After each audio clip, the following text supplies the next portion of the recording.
ইয়াজুজ মাজুজের প্রাচীর খুঁজে পাওয়া গিয়েছে। দেখা যাক কী রয়েছে এর মধ্যে, আর আই থিঙ্ক অনেক কিছু জানতে পারবো এই ভিডিওর মাধ্যমে। হ্যাঁ চলো দেখা যাক। শুধুমাত্র ইনশাআল্লাহ না বলার কারণে দীর্ঘ কয়েক হাজার বছর ধরে বাদশাহ জুলকারনাইনের সেই লোহার প্রাচীরের নিচে বন্দী হয়ে আছে কিয়ামতের অন্যতম নিদর্শন, পৃথিবীর ধ্বংসাত্মক এক জাতি যাদের নাম ইয়াজুজ মাজুজ। আজকের ভিডিওতে আমরা জানব কোথা থেকে তারা আসবে, কবে আসবে, কিভাবে আসবে, সেই সঙ্গে জানব ইয়াজুজ মাজুজ আসলে কাদের বংশধর, কোথা থেকে এসেছে এবং বিশেষ করে মুসলমানদের সাথে তাদের শত্রুতা কেন।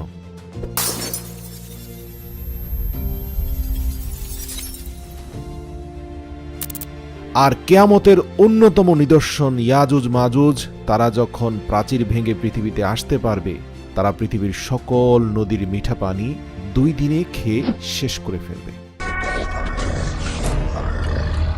প্রশ্ন হচ্ছে, সে প্রাচীরটা বর্তমানে কোন দেশে অবস্থিত? জেনে অবাক হবেন, খুব সাম্প্রতিক কিছু সায়েন্টিস্ট সে প্রাচীরের সন্ধান পেয়েছেন। প্রিয় দর্শক, বাদশাহ জুলকারনাইন যিনি ছিলেন পুরো বিশ্বের বাদশাহ, সম্মানের চোখে পৃথিবীর প্রত্যেকটা ধর্মের মানুষ এ বাদশাকে আজও স্মরণ করে। এই যেমন ধরুন, খ্রিস্টানরা তাকে সাইরাস দ্য গ্রেট মনে করে, মুসলিমরা বাদশাহ জুলকারনাইন মনে করে, এছাড়াও বিভিন্ন ধর্মের মানুষজন বিভিন্ন নামে তাকে জানে, কিন্তু সবাই তাকে সম্মান করে কারণ তিনি পুরো পৃথিবীর বাদশাহ ছিলেন। পবিত্র কোরআন থেকে জানা যায়, একবার তিনি লম্বা একটি সফরে গেলেন এবং তিনি এমন একটি স্থানে গেলেন যেখানে একটি পাহাড়ি ঝর্ণা পড়ছে, তার অপরদিকে সমুদ্র, এবং তিনি দেখতে পেলেন লাল টুকটুকে সূর্য সমুদ্রের পানির নিচে ডুবে যাচ্ছে, মানে সূর্য অস্ত যাচ্ছে। এরপর তিনি এমন একটি জাতিকে দেখলেন যাদের ভাষা তিনি বুঝতে পারেননি, মানে এরা সভ্যতা থেকে অনেক দূরে রয়েছে আর তারা অনেক নির্যাতিত জাতি ছিল। পবিত্র কোরআনে আল্লাহ তাআলা বলেন, এরপর আমি জুলকারনাইনকে বললাম, হয়তো তুমি তাদেরকে শাস্তি দাও আর নয়তো তাদের জন্য ভালো কিছু করো। এ কথার মানে হচ্ছে, এই জাতি হযরত জুলকারনাইনের কাছে আশ্রয় চাচ্ছে। এখন জুলকারনাইন যদি তাদেরকে আশ্রয় না দিয়ে চলে যায়, তাহলে কিন্তু তাদেরকে শাস্তি দেওয়ার মতো ব্যাপার। আর যদি জুলকারনাইন তার যেই সহজাত প্রবৃত্তি, যেমন আচরণ তিনি অন্য মানুষদের সাথে করেন, অর্থাৎ তিনি অত্যন্ত ন্যায়পরায়ণ, কোমল হৃদয়ের মানুষ ছিলেন, কষ্ট এবং অসহায় মানুষদের দেখে তিনি কখনো চোখ সরিয়ে নিতে পারতেন না। তো আল্লাহ পাকের মর্জি, সেই জাতির প্রতি হযরত জুলকারনাইনের অন্তরে আবারও রহম হলো। সেই জাতি এসে জুলকারনাইনের কাছে অভিযোগ করল, বাদশাহ, ইয়াজুজ মাজুজ নামক এক নৃশংস জাতি আমাদের জীবনকে অতিষ্ঠ করে তুলেছে। আপনি যদি তাদের আর আমাদের মাঝে একটা শক্ত প্রাচীর নির্মাণ করে দেন, তাহলে আমরা একটু শান্তিতে বাঁচতে পারি। বাদশাহ দেখলেন এই পুরো জাতির প্রত্যেকটা মানুষ আক্রান্ত হয়ে আছে, এদের জীবন সংকটাপন্ন হয়ে আছে। কারণ এই ইয়াজুজ মাজুজ যখনই তাদের উপর ধ্বংসযজ্ঞ চালাতো, শুধু যে তাদের হত্যা করত তা না, তাদের পুরো কাবিলার সকল সম্পদ লুট করে নিয়ে যেত, আর তাদের কাবিলার শিশু আর মহিলাদেরকে গোলাম বানিয়ে নিয়ে যেত। আর তারা বসবাস করত একটা ভয়ঙ্কর পাহাড়ের ভেতরে, যেখানে পাহাড়ি গুহা বা গিরিপথ দিয়ে যেতে হতো, আর সেই পাহাড়ে প্রবেশ করার জন্য একটাই রাস্তা ছিল। ইতিহাস থেকে জানা যায় এটা পৃথিবীর অন্যতম একটা বৃহৎ পাহাড়। এই যেমন ধরুন বর্তমান সময়ের মাউন্ট এভারেস্টের সাথে আপনি তুলনা করতে পারেন, বা তার চেয়েও বড়। তো এই অতিষ্ঠ জাতিটি বাদশাহ জুলকারনাইনের হৃদয় গলানোর জন্য এবং ইয়াজুজ মাজুজের হাত থেকে রক্ষা পাওয়ার জন্য তাকে বলল, বাদশাহ, আমরা আমাদের জীবনের অর্জিত সকল সম্পদ একত্র করে আপনাকে দিই, আপনি আমাদেরকে একটা শক্তিশালী মজবুত প্রাচীর তৈরি করে দেন এই ইয়াজুজ মাজুজের পাহাড়ি গিরিপথের মাঝখানে, যেন তারা বের হয়ে আমাদের অত্যাচার করতে না পারে। বাদশাহ জুলকারনাইন বললেন, তোমাদের সম্পদের কোনো প্রয়োজন নেই, শুধুমাত্র তোমরা আমার সাথে শ্রম দিবে, আমি আমার সম্পদ দিয়ে তোমাদেরকে শক্তিশালী প্রাচীর করে দেব। প্রিয় দর্শক, আপনি বুঝতে পারছেন, এবং তার দানবীয় গিরিপথের পুরো রাস্তাটা লোহা এবং তামার মজবুত দেয়াল নির্মাণ করার প্রতিশ্রুতি দিয়েছেন বাদশাহ জুলকারনাইন, অথচ তিনি তার বিনিময়ে কোনো সম্পদ নিতে চান না যাদের জন্য তিনি এই দেয়াল নির্মাণ করবেন। বোঝাই যাচ্ছে তিনি আসলে কতটা উদার মনের মানুষ ছিলেন। আপনাদের জানিয়ে রাখি, ইতিহাস থেকে পাওয়া যায়, বাদশাহ জুলকারনাইন যতদিন পর্যন্ত এ দেয়াল নির্মাণ করছিলেন, ততদিন পর্যন্ত বাদশাহ জুলকারনাইন আল্লাহ পাকের সাহায্য প্রার্থনা করেছিলেন এবং প্রতিনিয়ত তিনি সালাতের বিছানায় মুনাজাতে হাত তুলে আল্লাহর সাহায্য চাইছিলেন, যেন এই প্রাচীর নির্মাণ হওয়া পর্যন্ত কোনোভাবেই ইয়াজুজ মাজুজ পাহাড় থেকে বের হয়ে না আসে। আল্লাহ পাক বাদশাহ জুলকারনাইনের দোয়া কবুল করলেন এবং দীর্ঘ কয়েক মাসের বিনিময়ে তিনি তার অর্জিত বিশাল লৌহ ভাণ্ডার এবং তামার ভাণ্ডারের সকল তামা আর লোহাকে গলিয়ে এমন শক্ত পোক্ত মজবুত পুরো এক দেয়াল নির্মাণ করলেন সেই ইয়াজুজ মাজুজের পাহাড়ি গিরিপথ দিয়ে বের হওয়ার রাস্তার মাঝখানটাকে ব্লক করে দিয়ে, যেটা আজ পর্যন্ত রয়ে গেছে। প্রিয় দর্শক, আপনি জেনে অবাক হবেন, আজও ইয়াজুজ মাজুজের সেই বংশধররা সেই পাহাড়ের ভিতরে বসবাস করছে, যা হয়তো মাটির অনেক গভীরে পড়ে আছে। সূর্যের আলোবিহীন এরা এখনও সেখানে বেঁচে আছে, এমনও তাদের নিজেদের শক্তি সামর্থ্য জোগাড় করছে, এবং প্রতিদিন এই প্রাচীর তারা তাদের নখ দিয়ে অর্ধেকটা পর্যন্ত খুইয়ে ফেলে, আর যাওয়ার সময় বলে আমরা বাকিটা আগামী দিন শেষ করব। কিন্তু তারা ইনশাআল্লাহ বলে না বলে পরের দিন এসে যখনই সে প্রাচীর ভাঙতে যায়, দেখে যে তা আবার পুরনো অবস্থায় চলে গিয়েছে। মানে আগের দিন যে অর্ধেক তারা ক্ষয় করেছে, সে অর্ধেক আবার পুরো হয়ে যায় আল্লাহর হুকুমে। কিন্তু কিয়ামতের আগে এমন একদিন আসবে যেদিনে ইয়াজুজ মাজুজের মুখ দিয়ে ভুলে বের হয়ে যাবে ইনশাআল্লাহ আমরা আগামীকাল বাকি অংশ খনন করব বা বাকি অংশ ভেঙে ফেলব।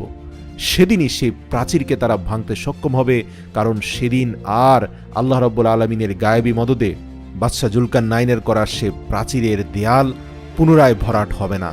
কারণ সেই সময়টা হবে এমন এক সময় যখন পৃথিবীর মানুষ ইনশাআল্লাহ বা আল্লাহর নাম বলতে ভুলে যাবে, কিন্তু ইয়াজুজ মাজুজের মুখ দিয়ে ভুলক্রমে ইনশাআল্লাহ বের হয়ে যাবে। আর যার দরুন সেই প্রাচীর ভেঙে ইয়াজুজ মাজুজ পৃথিবীতে এসে 2 দিনে পৃথিবীর সকল মিঠা পানি খেয়ে ফেলবে। প্রিয় দর্শক, আপনাদের জানিয়ে রাখি যে রাশিয়ান মুসলিমদের একটি দল দীর্ঘ 40 বছর ধরে বিভিন্ন ঐতিহাসিক তথ্য উপাত্তের উপর ভিত্তি করে ইয়াজুজ মাজুজের সেই পাহাড়ের সন্ধান করে চলেছে। খুব সম্প্রতি তারা দাবি করে যে তারা ইয়াজুজ মাজুজের দেয়ালকে খুঁজে পেয়েছে, এবং তারা এটিও দাবি করেছে যে তারা সেখানে গিয়ে নিজের চোখেই সেই প্রাচীরের তথ্য উপাত্ত সংগ্রহ করে এসেছে। গবেষণা দলের মত অনুযায়ী এরা সর্বপ্রথম কোরআন আর হাদিসের ঐতিহাসিক বইগুলোতে ইয়াজুজ মাজুজের সঙ্গে সম্পর্কিত যতগুলো ইনফরমেশন আছে সবগুলোকে একত্রিত করে সকল ইনফরমেশনকে যোগ বিয়োগ করে তারা একটি নকশা তৈরি করে, এবং সেই নকশা অনুযায়ী ইয়াজুজ মাজুজের সবচেয়ে সম্ভাব্য স্থানটা হয় বর্তমান কিরগিজস্তান নামক দেশের একটা নির্দিষ্ট পাহাড়ি অঞ্চলে, যা একসময় সোভিয়েত ইউনিয়নের অংশ ছিল, অর্থাৎ বৃহত্তর রাশিয়ার ভিতরে ছিল। কিন্তু যখন ইউএসএসআর বিচ্ছিন্ন হয়ে যায়, সোভিয়েত ইউনিয়ন ভেঙে যায়, তখন কিরগিজস্তান আলাদা একটি রাষ্ট্র হয়ে যায়। তো জানিয়ে রাখি যে এই দেশ বিশাল এলাকা, কিন্তু মানুষজন নেই, কারণ বেশিরভাগ সময় এই দেশের বিভিন্ন অঞ্চল বরফের নিচে চাপা পড়ে থাকে। তো তাদের গবেষণা দলে এশিয়ান অনেক মানুষ ছিলেন, এবং সবাই মিলে 4 মাসের দীর্ঘ পথ ভ্রমণ করে বরফ ঝড়ের দুর্যোগপূর্ণ আবহাওয়া ছেদ করে তারা নির্ধারিত স্থানে গিয়ে পৌঁছান। এরপরে তারা পাহাড়ের বরফের ভিতর দিয়ে এমন একটি রাস্তার সন্ধান পেয়ে যান সেখানে, যা দেখে বোঝাই যায় যে এটি মানুষের তৈরি, অন্তত 4-5 হাজার বছর আগে তৈরি হয়েছে এমনটাই মনে হয়। এমনকি তারা সেই পাহাড়ি গিরিপথ ধরে যেতে যেতে এমন অনেক লোহা আর তামা গলানো বস্তু দেখতে পেয়েছেন, যা তাদের ধারণা সত্য হওয়ার ব্যাপারে যথেষ্ট প্রমাণ বহন করে। এবং তারা নির্দিষ্ট স্থানে গিয়ে 2টি পাহাড় দেখতে পায়, যেমনটা কোরআনে বলা হয়েছে। তবে সেই 2 পাহাড়ের মধ্যবর্তী স্থানে যে তামা এবং লোহা দিয়ে বানানো দেয়ালের কথা বলা হয়েছে, তা দীর্ঘ কয়েকশো মিটার বরফের নিচে চাপা পড়ে আছে বলে তারা ধারণা করছে। এবং এটি এমন একটি এলাকা যেখানে দূর দূর পর্যন্ত কোনো বস্তু নেই, কোনো মানব বসতি নেই। প্রশ্ন আসে, সেখানে দেয়াল বানানোর কি প্রয়োজন ছিল?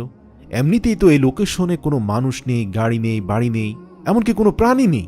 কোনো যানবাহনের সাহায্য নিয়ে এখানে আসা যায় না। এই গবেষণা দলটি এসেছে হেলিকপ্টার চড়ে। মজার ব্যাপার, তাদের টানা কয়েক সপ্তাহের গবেষণার সর্বশেষের দিকে একদিন তারা হেলিকপ্টার নির্দিষ্ট লোকেশনে ল্যান্ড করে। এরপরে তারা মেটাল ডিটেক্টর দিয়ে সেখানে চেক করে, এবং তাৎক্ষণিক তারা একটা সিগন্যাল পায়। আর এটি এই কথার নিশানা যে এই বরফের পুরো আস্তরের নিচে 1000 বছরেরও পুরনো মেটাল বা লোহা এবং তামা দিয়ে তৈরি প্রাচীর রয়েছে। তবে এই গবেষণা এখনও চলমান, এখনও এর অনেক জবাব খোঁজার বাকি রয়েছে। এই গবেষণা টিম এখনও প্রকাশ্যে সবকিছু প্রকাশও করছে না। হয়তো অনেকে এটা নিয়ে হাসি তামাশা বানাতে পারে, কিন্তু এতে কোনো সন্দেহ নেই পবিত্র কোরআনের ভবিষ্যৎবাণী কখনোই মিথ্যা হয় না। কোনো সন্দেহ নেই কিয়ামতের আগে আল্লাহর বলা সেই সত্য ফলিত হবে। ঠিকই কোনো না কোনো দিন ইয়াজুজ মাজুজ পৃথিবীর বুকে ছড়িয়ে পড়বে। দেখতে পেলাম যে আজুজ মাজুজ এই জাতি সম্পর্কে দেখতে পেলাম, এবং সেই জাতি এখন কোন জায়গায় অবস্থিত সেটা দেখতে পেলাম, এবং সেই ভয়ঙ্কর দানবাকৃত যে জাতি তারা কিন্তু পৃথিবীর মধ্যেই বসে রয়েছে। পৃথিবীর যে ভেতরে কোন একটা জায়গায় বরফের গুহার মধ্যে কিন্তু তারা রয়েছে। হ্যাঁ, যে কোনো সময় কিন্তু বেরিয়ে চলে আসতে পারে। ঠিক আছে, মানে যে কোনো সময়, না না, হ্যাঁ যে কোনো সময়, হুম, যে কোনো সময় বেরিয়ে আসতে পারে, মানে এরকম না যে আজকালই বেরিয়ে আসবে। যেটা বলছে যখন মানুষ ঈশ্বরের নাম, আল্লাহর নাম নিতে ভুলে যাবে, তখন তারা যদি নেয়, তখন সেক্ষেত্রে কিন্তু তারা কিন্তু বেরিয়ে চলে আসতে পারে।